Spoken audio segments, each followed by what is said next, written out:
grant us a year that is good and sweet. This evening is Rosh Hashanah, one of the Jewish high holy days that celebrates the anniversary of the creation of the world. It is often referred to as the Jewish New Year, but as my colleague in Waynesboro, the Reverend Paul Oakley, likes to say, that is literally only 1/4 true. The Jewish calendar has 4 different New Years, just as we have many different years for the school calendar and the fiscal calendar and such. So I hesitate to call it the Jewish New Year, since there is more than one. But Rosh Hashanah commemorates the creation of the earth. Humanity is a part of that creation, so it also celebrates the relationship between God, the Creator, and humanity. Now, this is a covenantal relationship in the Jewish tradition, where both sides are invested. The Jews will follow God, God will protect them. And during Rosh Hashanah, Jews renew their covenant to the Creator, and they signal this by blowing the shofar, the horn that was referenced during the reading, just as the kings of old were coronated and shown in with a trumpet blast. Another Rosh Hashanah tradition that some of you may know about are apples dipped in honey. At every meal during Rosh Hashanah, apples are sliced and served with a side dish of honey, and a Hebrew prayer is recited, which is translated, "May it be your will to renew us for a good and sweet year." It is believed that the week after Rosh Hashanah is when God decides the fate of everyone for the upcoming year. In order to help this be a positive fate, the Jewish people spend the next week atoning for their wrongdoings. However, they don't atone to God, they atone to those who they've wronged.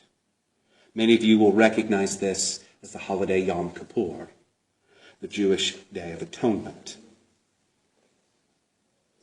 So you would think that a holiday which starts a week of atonement would be a pretty solemn holiday.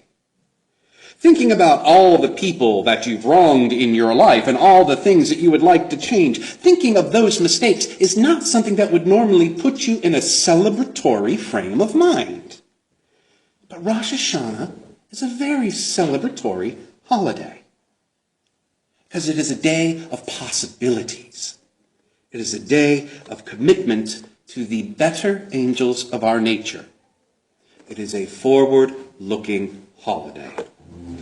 Let us hope for a year that is good and sweet. And to start the year off, they make some noise. I love this idea of the shofar, the ceremonial horn that is blown to crown the Creator as king. It is joyous and it is a confident sound. Have you ever seen those old Civil War movies where the cavalry comes in on horseback? What happens just before they come in? The horns! They have the horns, and that's what I think of when I think of that shofar, that confident, bright sound that propels you forward. It calls you to action. It wakes you up. In fact, many rabbis today, in the more modern Jewish tradition, think of the blowing of the shofar as waking people out of spiritual lethargy, a spiritual wake-up call. We are moving ourselves to be better people, to work towards who we want to be. Why shouldn't we celebrate that? Why shouldn't we make a joyful noise when committing to something that we believe in? The inherent worth and dignity of all people? I'll make some noise for that. The idea that revelation is not sealed, that the divine can be found in a myriad of places. Hooray! Yes! Noise! Radical inclusiveness, fighting for the marginalized, the beloved community. I will cheer each and every one of these things. What is not to celebrate. These are things good and sweet. This is the spirit of Rosh Hashanah, the celebration of possibilities. Sounds a lot like the Western idea of New Year's Day, if you think about it.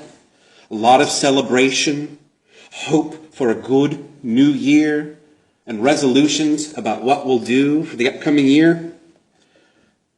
But one of the many ways that I think Rosh Hashanah is different from New Year, the resolutions, is that those resolutions are often cast aside in about 2 weeks. Rosh Hashanah is a renewal of covenant with the Creator. And this is where I think we as Unitarian Universalists can learn something from Rosh Hashanah. The idea of renewing covenant. It is often said that Unitarian Universalists are covenantal and not creedal. But what is the difference between the two? Creeds are statements of belief. The Nicene Creed states that Jesus suffered, crucified, and was buried, and on the third day he rose again. I said that just to wake some of you up to make sure you were in the right church. Creeds are a common belief amongst a group of believers. And if you don't believe the creed, there's the door. Covenants are statements of behavior. About 5 pages into your gray hymnal, on the left-hand side, you will see the following written. Go ahead and look if you want. We, the member congregations of the Unitarian Universalist Association, covenant to affirm and promote, followed by the 7 principles. Affirm and promote are not the same thing as believe.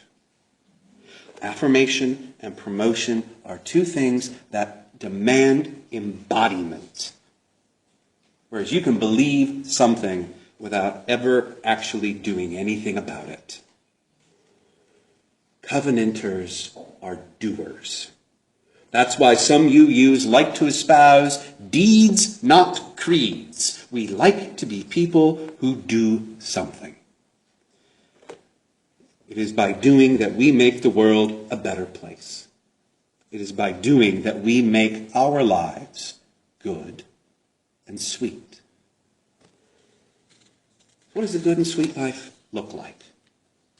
I want to go back to that image of the apples and the honey for a second. I imagine that apples represent the idea of good, and that the honey represents the sweet. And it might just be me, but I personally am a fan of apples. I see a lot of good in apples. An apple a day keeps the doctor away. I've always heard the apple is nature's toothbrush. Doing Weight Watchers, apples were my mainstay. High in fiber, good vitamin C. Apples are a healthy thing. They're sustaining. And honey is sweet. Honey is basically just sugar. There's no nutritional value in honey. It's tasty, it's delightful, it's great in tea, but it's not sustaining. If we extend that metaphor of apples and honey to our lives, there are things that we can do that are sustaining like apples. We can work a job to bring in income. We can cook a meal. And these are things that we do. They sustain us. There are things that we can do that are sweet, like reading a trashy romance novel. Or maybe just chit-chatting and small talk with friends. That's just on the surface. You can do things that sustain you, that have no joy. And you can do things that bring you joy that don't sustain you. I had this friend in college. His father was a successful doctor, and he was following in Dad's footsteps. At freshman year, he was taking all of those requisite pre-med classes that all the freshmen have to take. And he was a nice guy, but I barely got to see him because he was always busting his butt with classwork. And he was either occupied or cranky when I did get to see him on those few occasions. One night we were hanging out in the lounge, as college kids are like to do, and somebody was doing tarot readings. And he got one. And it was the worst tarot reading I had ever seen in my life. It basically told him that the path he was on was doomed for failure. And after about a week of moping around, he decided to drop the pre-med program. And he went into art instead. And after that, he was the happiest person I had ever met. Those cards didn't tell him exactly how he was going to fail. It was his interpretation that it was the career headed for failure. And I'm betting that that dream was his father's dream and not his. But the moment he got the reading, however, is the moment he realized that doing something that would be sustaining for him, but without joy, that he was looking at a life of apples with no honey. Conversely, I had another friend in college who spent all of his time playing Dungeons and Dragons and hanging out with his friends. He failed out before the end of freshman year. He is a great example of honey with no apples. The joyful and the substantive. Both our personal lives and in our communal lives, they are necessary. We need both the good and the sweet to flourish. So as a community, what is your commitment to Rosh Hashanah? What are you hoping for in the upcoming year? How many of you have seen the 3 sheets of paper that are hanging out in the common area by the table? A couple of you? For those of you who are unaware, those are from a leadership development workshop that a certain Bob Smith held on September 17th. And Bob asked those in attendance what their vision for the church was in the next 3 years. And so if you get a chance, look at those. Each one of those ideas is worthy of commitment. Each one of those ideas holds up our UU values. Each one of them has a possibility to be good and sweet. Each one of them is achievable. Continue work with the Boys and Girls Club. Becoming a place the community turns to for guidance when injustice happens. Gender neutral and handicap accessible bathrooms. Building expansion. All of these can be done in 3 years by this congregation. So are these visions, the congregation, Rosh Hashanah commitments, or are they New Year's resolutions? It is my belief that the strength of Rosh Hashanah commitments comes from the examination of what we have done in the past that doesn't work. Owning where we have fallen short and trying to make amends. That is what makes a resolution a commitment. I can resolve to lose weight all I want. But until I take a good look at my habits and my lifestyle and my diet, I cannot change those habits. Once I look at where I am and how I got there, that's when I can make changes to where I want to be. Only then can I make a commitment. Only then do I get to blow the shofar. So what is your commitment? What does a good and sweet year look like? What will sustain you like an apple and bring you joy like honey? I want to start with honey. I always like to start with dessert. Nothing motivates us to action more than doing what we want to do. So what is your vision for this congregation that brings you joy? It should be something that absolutely moves you, something that excites you down to the very core, something worth taking a risk for. Putting up a Black Lives Matter banner is not a vision. That's a plan. Being a community that stands up for civil rights, being a community that advocates for the black community, that shows up at town hall meetings regarding black and brown issues, that's a vision. Now, to be clear, a Black Lives Matter sign should be part of that vision. It should be a starting point. But it is not the end. A vision is a building that can house 300 people with separate RE classrooms, a full kitchen, a library, meeting spaces, and ample parking. A vision is the forum going public, a place where college professors send their students to learn, a place that brings in big name speakers, Richard Dawkins, Neil deGrasse Tyson, John Green. Do any of these ideas sound like something you would be willing to commit to? Maybe. Okay, Walter, I love the sound of this, but that's way too big. We cannot do that. Yeah, I hear that, but I disagree. You have the tools and you have the skills right here in this community to make a beautiful crown. Just like in the reading, it is something that feels too big to take on. But we can become so fearful of doing it wrong, of making a mistake, of hypothesizing of all of the potential disasters that we do nothing. Sometimes it's best to be the assistant. Just try. So after the service today, I invite you to go look at that list of visions. Let it inspire you to think big about where you want to see this congregation. I challenge you all to go absolutely crazy with vision. Talk about them with friends in the congregation. Start coming up with plans to try and make them happen. Think of ways to make what sustains you joyful. Think of what you can do to build the global community.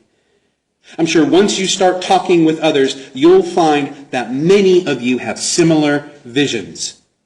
Get together. Pull your talents. Make a commitment. There's something else you can do. And it's the thing that nobody wants to talk about. Money. I'm talking about pledging here. And I know we don't like to mix religion with our finances. Money does not seem like something that should be spiritual. I get that. But I have a question again. How many of you boycott places? Refuse to go to certain places for ethical reasons? How many of you go to certain places for ethical reasons? Yeah. We want to put our money in places that believe as we do, that support a larger image, that we feel are making the world a better place. That is pledging. The money that we talk about for pledging, I hate when they say it's to keep the lights on. It is not just to keep the lights on. Pledging is an act of faith. It is to show that we believe that we can make this world a better place. Now, in the next few weeks, you're going to hear about an early pledge drive. And this is a great opportunity for you to reevaluate your commitment to the vision of this church. This is your opportunity to do something to make the life of the congregation good and sweet. Today, like every day, is a new start. Think about what moves you, what calls you, what is important to you. And take a walk, have a cup of coffee, talk with a trusted colleague, but mull it over. Meditate on it. Go deep. What is it that you want to see happen so much that you are willing to make amends with yourself for all of the times you refused to do it, and covenant with yourself to move forward? Today, make your life good and sweet.